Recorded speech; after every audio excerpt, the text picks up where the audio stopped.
And we started the cultural literacy program here when the first year that I was here as a 7th grade teacher, and kind of from then up until now, the course is a blend of literacy and the social sciences that is really devoted to solving challenging problems and building a better world.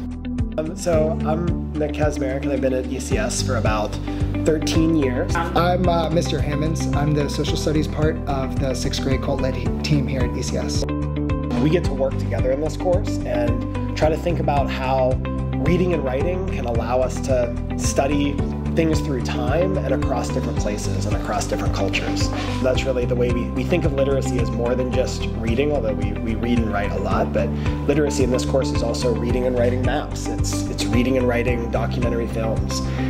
It's reading and writing culture and understanding and developing cultural awareness for the different world cultures that exist. Yeah, reading and writing for the purposes of understanding the world around us and being a contributing member to the world we want to see.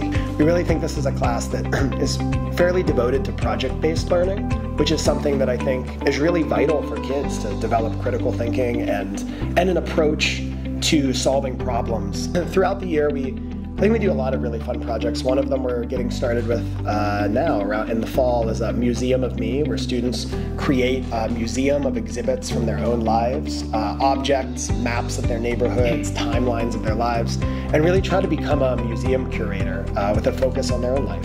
It's a great way to learn about culture and think about their own identity. And then later in 6th grade, we play a kind of live action, very large, takes up a lot of the classroom space board game that we invented for this class called Thrive.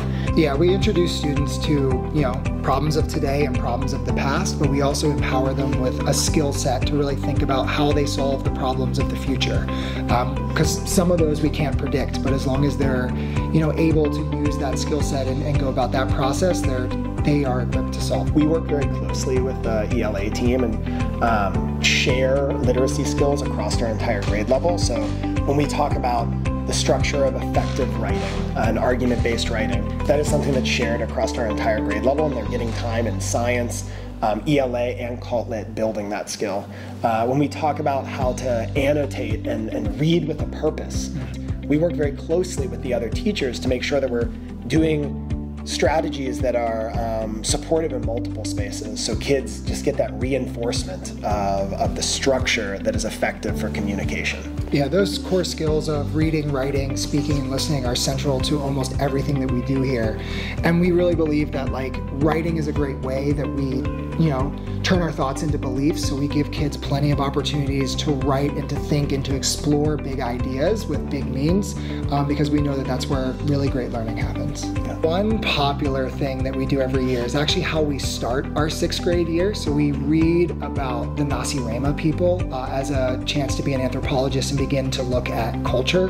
And that's a really powerful experience that kids carry with them and talk about even years later. And we really believe that this is a really dynamic space, and I think bringing 2 professionals to the table to co-plan, to co-assess, to support students, to be really dynamic in the things that we can offer in this classroom.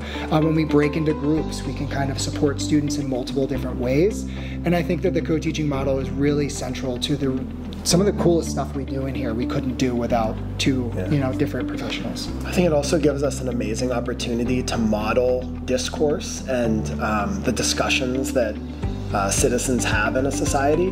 One of our 4 C's here too is collaboration, and we really try to push collaborative spaces and collaborative learning as much as we can. And as Kaz said, co-teaching is a great way to model what collaboration looks like live and in the moment, and to support that effort from our students as well.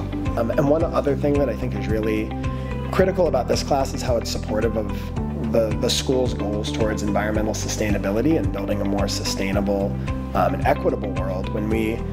When we think about how we design better communities, or we play the game of Thrive and are trying to build stronger nations, or we end the year with our Future Cities project and we're designing cities that are more climate resilient for the future, they're all with the idea of sustainability in mind. And so building a better society is about the social sciences and how we interact with other people. It's also about thinking about how we interact with the environment and the world around us.